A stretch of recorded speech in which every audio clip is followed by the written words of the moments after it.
This video is brought to you by PrizePicks. You know, last year when I did this, it wasn't as much work because the Browns only drafted, I think, 5 or 6 players. But this year, they doubled that work, right? 10 players that the Browns have drafted. I've done breakdowns at some capacity on all 10 of these players. They're available in my 2026 draft coverage playlist. So if you want to see my thoughts, how those thoughts have evolved as I get more information on these players, go check it out. If you want to look at the film breakdowns, go check those out as well. So 10 players. I've watched hundreds of hours of film on these players. Now, after doing that, what do I think of the Cleveland Browns draft? The short answer is I like it more than I did on draft day. There are some picks that I was already high on, like Emanuel McNeel-Warren, but watching the tape on certain players definitely got me more interested in them in the way that the Browns have seen them. I think a great example of this is Parker Braillesford, who, you know, before I wasn't really the highest on, but after watching his tape, I feel much better about that selection and the chance that he could play year one. I still think there's some concern there, but certainly the tape doesn't suggest that his size has been a big issue for him in playing the center position. So what we're going to do is we're going to just go through all 10 of those draft picks. I'm going to give my updated kind of thoughts. I guess this could be my final post-draft opinion on these players before we actually start to see these guys put in real work in training camp, and kind of just go through and talk about that. So that's what we're going to do today. But before I do that, I got to thank my sponsor, PrizePicks. PrizePicks is a fun way to earn cash while you watch your favorite teams. No complex betting rules. Just pick more or less on a few player stats and lock in your lineup. Here are my picks for this upcoming season, AFC North edition. Jimmy Bernard, I have less than 475. This has to do with volume available in Pittsburgh's offense. Quincy Judkins, I have over 975. Browns improved line. I think the run game is going to be better with it. Chase Brown, under 900 yards. Joe Burrow equals less rushing yards usually for the Bengals offense. Mark Andrews, more than 475 yards. Lamar's going to need a safety blanket. Check to see if PrizePicks is available in your state. You could follow me on the app at Quinn_C to see all my lineups. Download the PrizePicks app today. Play $5 and get $50 in lineup to download the app using the link in the description. All right, so let's get into it. The first pick the Browns made was Spencer Fano. Now, my opinion going in to this draft pick, I was a little bit worried about that arm length, given that there have been various measurements. The Browns cleared that up in their post-draft press conference that they think he's at 33-inch arms. That matters to me. I know a lot of people are going to act like the arm length doesn't matter. There's a whole debate in football world about that. The fact of the matter is that every all-pro tackle since 2020, both right and left tackle, has had 33-inch arms or above, right? Is it possible for somebody to be, you know, maybe a fraction of an inch under that and be fine? Yes. But, you know, you want to be close to 33 inches or above it. And Spencer Fano is at that threshold where at the worst, he is a eighth of an inch away.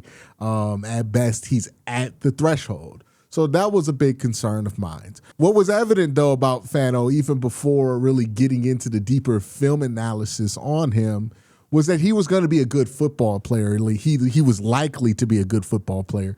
The big question was, where do you envision him being? There were teams in the draft talking about playing him at center, which concerned me about his prospects at tackle, right? You hear that somebody's playing center, that makes you think that the arm measurement of 32 inches was more accurate. But again, they cleared that up. Teams that wanted to play him at guard and teams like the Browns who saw him as a franchise left tackle. The common denominator is that a lot of teams saw this guy as a, you know, Pro Bowl to all pro level starter somewhere on the offensive line. The debate is where on the offensive line with Fano. After watching his tape, you get a better feel for his game, right? And where he's going to generate power. I think that's the biggest thing for him is understanding how he's going to have to generate power, right? If you watch my film breakdown, I kind of went through this step by step of where I think Spencer Fano's power comes from and why I think Spencer Fano's power comes from where I think it does. If you didn't get to watch that, long story short, he derives a lot of his power from his lower half, a little bit more than like the average person, right? Everybody gets power from their lower half, but he's a little bit more reliant on them. So for him, he needs better discipline with pad level, because when he gets high with his pads, I mean, like you could just do this at home, right? When you're sitting here and you're a little bit more squatted, you can feel yourself engaging your core a little bit more and feeling a little bit stronger here in your lower half. And then you can push up from that lower base and you can feel your explosion from that base. But if you're sitting up high like this, right, then all of a sudden you don't have much explosion to access because you're not engaging your core, engaging your hips as much. And when it's Spencer Fano, who I think carries probably about 55 to 60% of his weight at his legs, right, at his lower half, I think that the pad level becomes incredibly important with him, because when you watch him sometimes you feel like there's some play strength stuff where he's not as powerful as you would want him to be in certain areas. But I think that comes down to technique. I think he just needs to be more disciplined with how low he keeps his pads and how high he lets those rise, because once he starts to lose that base and gate, that's pretty much almost all of his power there. He's not a top-heavy guy who could play high like this, right? He is definitely somebody who needs to be low and engage. And also, if you top-heavy, right, like Austin Barber can kind of get away with this a little bit because he's top-heavy. He don't really got much of a base here. It's kind of like ironic that they drafted those two guys. But Barber, he's somebody who can play a little bit long because he's 6'7" and he's a big guy, right? He can play a little bit longer, get a little bit higher in his level. But if you're Fano, whether you're blocking in space, whether you're pass protecting, I think the big thing for him is just to make sure that he does not let his shoulders get too high. And that will help him play with more play strength. Also, sometimes guys were getting them, beating them inside, but I think that's just technique he can learn there. All in all, I can see why the Browns are super excited about this guy as a top 10 pick. Super athletic, clean-up guy when he's out there in space. Great feet in his pass pros. I mean, he glides out there in his sets. It's beautiful watching him get back from the offensive line. So you see the athleticism, you see the upside there. Again, the big question with Fano isn't if he's going to be, a playable NFL guy. I think a lot of teams felt like he would be that. The big question with him is where he's more playable in the NFL. This is a similar thing to Rashad Slater. This is similar questions that, Tristan Wirfs had. Some people thought he should play at guard. Some people thought he should play at tackle. Everybody thought he should play, right? And if you look at the Browns' philosophy, and I think I heard this from JP, and JP heard this from Nate Tice, but the Browns are just trying to get the best five on the field, right? They're just trying to get 5 good offensive linemen on the field, and Spencer Fano's certainly going to be a part of that. So I really like that pick. After learning more about it, from their perspective, what they were thinking, how they envisioned using him, there's no doubt that they've seen him as a left tackle. And then also just looking at the tape and kind of seeing what that vision could be, I like it a lot there. The next pick that the Cleveland Browns had is Casey Concepcion. Now, this is one where I think he's a little bit high risk, high reward, right? Wide receivers who have issues catching the ball generally make me a little nervous. But I think what really eased my anxiety about any of that is the fact that they went Denzel Boston right after that, right? And I'm going to kind of talk about these two players as a package because that's how I view it, right? If you would have drafted just Casey Concepcion or just Denzel Boston, I don't know how I feel about those selections individually. Getting them together, though, it does a lot to change my perspective on those selections, because the big issue with Casey Concepcion is he does weird stuff at the catch point. And if you're drafting him to kind of anchor your passing attack, there are going to be times, especially in the red zone, where he's going to frustrate you. But if you're bringing in Denzel Boston to do the red zone catch point stuff, and you're just asking Casey Concepcion to do what Zay Flowers did and be an athlete, then all of a sudden that feels a lot better, right? And on the flip side, if you had just drafted Denzel Boston, I don't know how I would have felt about that, given that, the Browns really need a receiver who provides a low barrier of entry to productivity for their quarterbacks. Basically, what I'm trying to say is that our quarterback situation is not good, so we need wide receivers who can make a quarterback's life easy. And wide receivers who can make a quarterback's life easy live in that short area of the field. You could throw them a screen, you could throw them a 7-yard hitch, you could throw them a slant, and they can make something out of it, right? That's what Casey Concepcion could do. So Denzel Boston, not really the guy who could do that, even though I think he's a little bit underrated there. But he's not really the guy who's going to be able to do that play in and play out. Casey Concepcion is. So you get that from KC. You get the play finishing, right? The red zone, the drive finishing plays from Denzel Boston. And all of a sudden, I feel great about both those selections, right? And this is another kind of aspect to a draft, right? It's not just who you take. It's who you take in combination of who else you have on the roster. And this is a great example of it. Individually, I don't know if I'm singing the praises of Andrew Berry because he takes Casey Concepcion by himself or Denzel Boston, but getting both these guys together, well, now that changes things. So really, really love the idea to go back-to-back wide receiver. It's one of those things where I didn't even know I wanted it, and then I saw it, I was like, yeah, that's exactly that. I wanted Mekhi Lemon over everything, but if you could get that, then that's almost as good as getting Mekhi Lemon. So, we'll see how they turn out. But watching the tape on Casey Concepcion, dynamic playmaker, a great route runner, right? I know a lot of people were screaming Corey Coleman when the Browns drafted him because Corey Coleman was a similar build to him. Really productive guy who could return punts coming out of Baylor. But this guy, Corey Coleman, doesn't hold a candle to Casey Concepcion as a route runner. Casey Concepcion might be the best route runner in this draft class. He's the best separator in this draft class. And then when you look at Denzel Boston, you also see somebody who could beat man real easily, and he separates better than people give him credit for, right? I think the guy that people were kind of throwing out there was like, oh, it's Keon Coleman.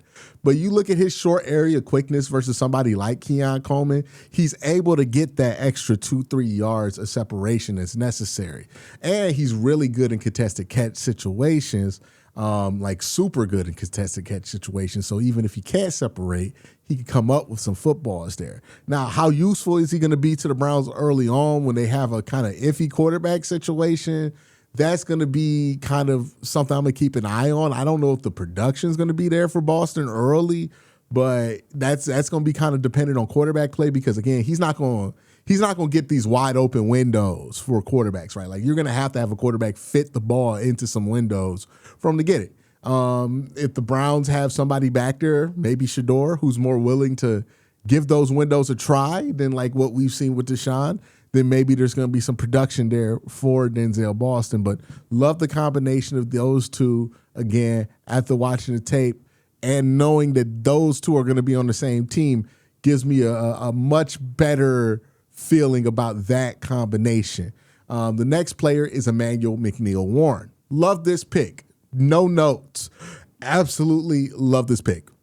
You watch the tape on him, great instincts as a safety, super smart safety, super physical safety. That's the big three that you want from a safety. You want a safety who's smart, who's physical, who has good instincts, and great quickness. And he has those things. So I'm looking forward to see how the Browns use him. I view this, they got 4 first-round prospects, in my opinion. Like, all 4 of these guys are guys that I think I wouldn't have been surprised if they went in the first round. Obviously, Spencer Fano and Casey Concepcion, but, Denzel Boston, a lot of people had him pegged as a first-rounder, rightfully so, and I think the same is true with Emanuel McNeel Warren, who I personally thought was going to be a first-rounder. So I love the first 4 picks of this draft. Now, this is where the work gets interesting, right? Because before the draft, I watched a lot of Emanuel McNeel Warren, right? I watched a lot of Casey Concepcion. I watched a lot of Spencer Fano and so on and so forth. But a guy like Austin Barber, that's the kind of guy who slips through the radar, right? I didn't get to watch him much before the draft. So after he got drafted, I got to watch a lot of Austin Barber. Did a whole hour breakdown on Austin Barber, and I liked what I saw. Definitely, there are some limitations to his abilities at the tackle position. But what he is a big guy who can land a plane. And here's what I mean by landing a plane, right? A lot of times we tend to look at the aesthetics of the offensive line and determine if somebody's good just purely based on the aesthetics. But we don't really ask the big question here, right? When somebody's run blocking, there's an area of the field they're trying to protect. Did they protect that area? When somebody's pass blocking, right, what they're trying to do is to make sure that the plane gets on the runway, right? Did they land the plane or not? A lot of shit can go wrong. It can look ugly, but if you land the plane, you land the plane, right? It don't matter that it was a crash landing. If you are the pilot and you land the plane, all of a sudden Tom Hanks is playing you in a movie, right? That's how it goes. So what I see with Austin Barber is somebody who doesn't really get flustered when he gets beat, because he does get beat more than a couple of times in his tape, right? But what he does is he doesn't get flustered. He has a plan. And more often than not, he's able to land a plane. It does not look aesthetic. It does not look pretty, but he lands the plane, right? And I think there's something to that, right? Because there's a lot of guys who are really athletic, but once they get in trouble, they got nothing for you. And I think the biggest thing for an offensive lineman, if you're not going to be a great athlete or, a super long guy, is you got to have the mental quickness, the mental ability to think on your feet, to just be able to keep the boat from sinking, right? And that's what he has, right? It's a little bit of Gray Zabel in his game. I remember watching Gray at the Senior Bowl, and Gray would get in trouble, and he would just turn around and box somebody. He would just find a way to just land a plane, right? Now, obviously, Austin Barber's not on that level, but where Austin Barber is I think at a pretty strong place. I think he could be a starting tackle, a low-level starting tackle in the league. I think the upside, kind of like, hey, if you get this, you feel great about the pick for him, is if he becomes Dan Moore, right? If Austin Barber becomes Dan Moore and somebody pays him $40 million over 2 years to play football for him in like 5 years, you hit a home run with that draft pick. So yeah, that's kind of how I see Austin Barber. This was the pick that I didn't really have much information about when it was made. Looks like he's going to play right tackle. He's definitely a tackle, by the way. He's not switching to guard. He's just too big and too clumsy in space to switch to guard. But he is going to play tackle. And I think he's a worthwhile project at the tackle position. The next pick was Parker Braillesford, and I like this pick a lot more than I did on draft day. Being able to just really crunch in and really focus in on what my concern is with Parker in this offense and watch the games that pertain to that really has done a lot in a positive direction for me with Parker. I would say he's the biggest riser of this process for me, because you see a center, who's 290 pounds, and you're worried about that, and then you watch on tape, and you're just like watching some of these giants that got out there at Alabama, and then you see little bitty Parker Braillesford out there. He looks super small compared to some of these giants they have there. One, I think the comparison being so readily available of him and somebody like Caden Proctor didn't do him any favors, because he's not as small as he looks like on tape, right? He looks like he's 275 on tape standing next to Caden Proctor. But he's 290, which is not a terrible weight for a center. It's just about 10 pounds below what you would want. And there's been plenty of successful centers who played at 295 or even 290, right? Maybe he could be a part of it. There's been plenty of Alabama centers who have played at lower weights, right? The big question for somebody who's light like that is, hey, do you have enough natural strength to be able to hold up versus NFL-sized guys, or are you just going to get ran down the middle of, right? Like Nick Harris is another guy who is a smaller center that the Browns tried to trot out there. Now, I don't think he was underweight, but I think he was just short.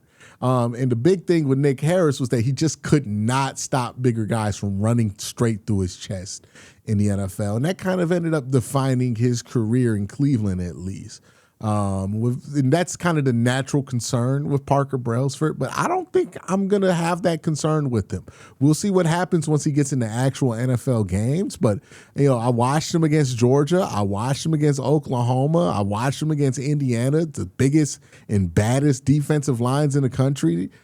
He was fine. That wasn't an issue for him. I think the bigger issue for him was generating power while he's on the run. That seemed like a bigger problem for him.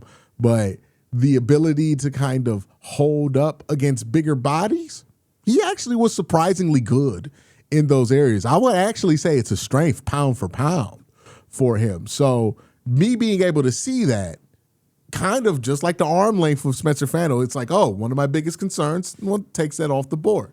So really like what I saw from Parker Braillesford. Then we got Justin Jefferson, Joe Royer, and Carson Ryan. The two tight ends and linebackers. Justin Jefferson, super athletic, definitely raw with his instincts, needs a lot of coaching. He's a project similar to Bookie Watson for this linebacking room for Jason Tarver. Jason Tarver's earned the respect from me to where I'm just going to give him the benefit of the doubt until it becomes obvious whether the player is going to be productive or not.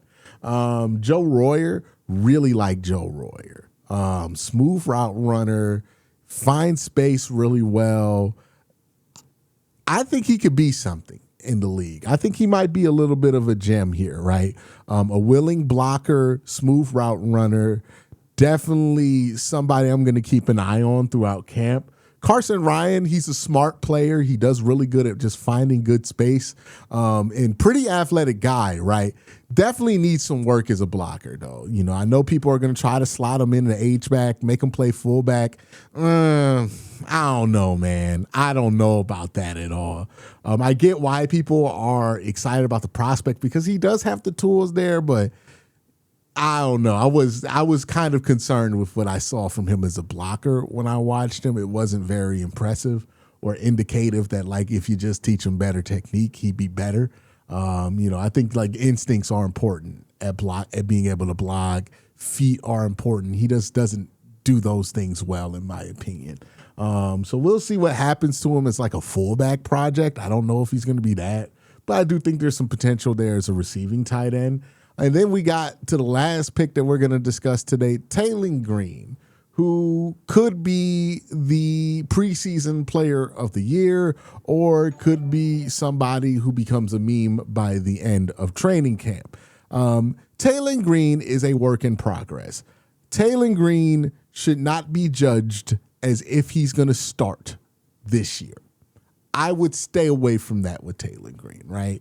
So the first part of any conversation with Taylor Green is managing your expectations, because you're going to see this dude come in and he's 6'6" and he's 240 pounds and he runs like a literal deer, like 4.38 fast.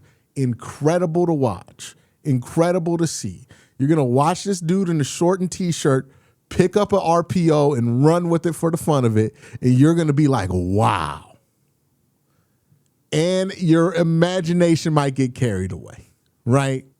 Because all that has been true about Taylor Green his entire college football career. The problem is Taylor Green ain't never been a great football player, right? And that's the bigger thing that the Browns have to figure out. How do you turn this raw clay, this raw mold of athletic ability, rare athletic ability, into a football player? Because in my opinion, from what I've watched of him, he's not quite there yet. He's very poor at reading the field. Like one of the poorest I've seen at the quarterback position. Like I know Milroe got a lot of shit last year for not being able to see the field. John Mateer's another one who gets a lot of shit, rightfully so, for just being blind out there.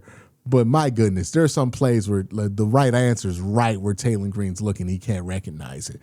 So I don't think his future, when you're that bad at it, I don't think your future can be a traditional drop back franchise quarterback, right? I think his future, and look, it's going to sound like a bad thing, but if a 6th-round pick ends up becoming a gimmick quarterback, that's a win. Okay, that's a win for Taylor Green. That's a win for his bank account. That's a win for his career. And that's a win for the Cleveland Browns. I think you could turn Taylor Green into a gimmick quarterback because he is really useful in RPOs because he has super long arms and he's a huge threat to run, right? He doesn't play as big as he is, which does bother me. There are times where he's real skittish in the pocket. It's like, you're the biggest guy on the field. Just stand in there and throw that shit, right? He doesn't do that. He kind of plays it's like watching somebody who's 6'6", 238 pounds, and sometimes he plays like Bryce Young in college, right? Where Bryce Young would just evade and run around. And you're like, why are you doing this at your size, right? When you're watching Taylor Green. It's a big thing with him. So definitely you have to kind of reconstruct how he plays football. And you have to put him in a situation where you're not asking this guy 20 times a game to drop back and do a progression read, right? He's not going to do that. He's just not going to be good at that.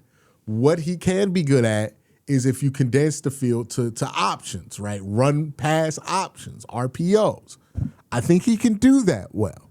Right, I think his best stuff comes when he's being asked to be an athlete. Look, this is going to be a real talk moment. There's a lot of pressure on quarterbacks, especially black quarterbacks, to prove how good they are in the pocket, especially when they're younger, because people are legitimately terrible about that, right? There's been a long history of this where black quarterbacks get discriminated against and get told that they can't play the position because of a long history of racism at the position. That's just the reality.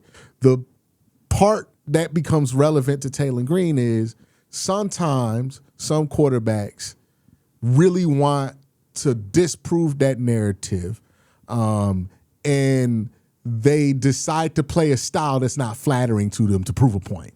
Right? Sometimes we see this with even Lamar Jackson, where if you talk shit to Lamar about how he can only run, he'll start throwing the ball 40, 50 times to prove a point. Now, because Lamar is one of the best we've ever seen, he can do that and get away with that most of the time, right? But that is something that happens with Lamar. I don't want to speak directly on how Taylor feels about it because I don't know Taylor, right? You don't know Taylor. I don't know Taylor. Don't nobody here know Taylor except for the people who do actually know him, right? I don't know how much this is actually a factor for him. All I can say is I can understand how that could be a factor for Taylor Green being in the position that he's been in his entire life. And I would encourage Taylor to take more advantage in his play style of the fact that he's the best athlete on the field almost 99.9% of the time. That doesn't mean that he's any less of a quarterback if he does that, right? He's just as much of a quarterback if he's able to affect the game with his legs or with his arm, because ultimately what you want a quarterback to be is productive. And however that quarterback can be productive is however that quarterback can be productive. Jalen Hurts has won a Super Bowl being a quarterback who's known for running a lot, right? You know, you have guys like Nick Foles, same team with the Philadelphia Eagles 10 years earlier, won a Super Bowl, and he's a statue in the pocket. There's two ways to get a job done, or more than one way to get a job done. Future at quarterback looks more like Colin Kaepernick. It looks more like RG3's rookie year, right? That's where he can be successful. It's not going to be by trying to play like Warren Moon or Andrew Luck or Dante Culpepper, right? He's just not going to drop back, do a full progression read, and get the ball out on time. He's just not good at that. Like there's a level that you need to be by the end of your college career to be that in the NFL. And he's not at that point after 5 years of college football. So it would be unreasonable for me to assume that he could get to that point in the NFL, where it's going to be much more difficult. But if you dress it up, you limit his out, and you let his run game allow the game to be simpler for him through the air, he does have the physical ability to throw the football accurately once his feet are underneath him, and there could be a future there. Any future worth accessing with Taylor Green, though, it's going to take 2 to 3 years to get to. This is not going to be some overnight project. You're not going to figure this out in 2 months. This is going to take a long time to get to. So we really should not have any expectations of Taylor Green in year one, and honestly, any expectations, period. But if there is a pathway to success, I think it looks more like a Greg Roman offense for him, right? What Colin Kaepernick ran under Greg Roman, what RG3 ran under Kyle Shanahan, that kind of offense, if you take it to more of an extreme, which I think you can, might be able to be the perfect fit for him. But it's got to be something like that. Keep in mind that he's a 6th-round pick. He's pick 182. So if you're able to get that out of Taylor Green, that's a huge win. That is an absolutely huge win.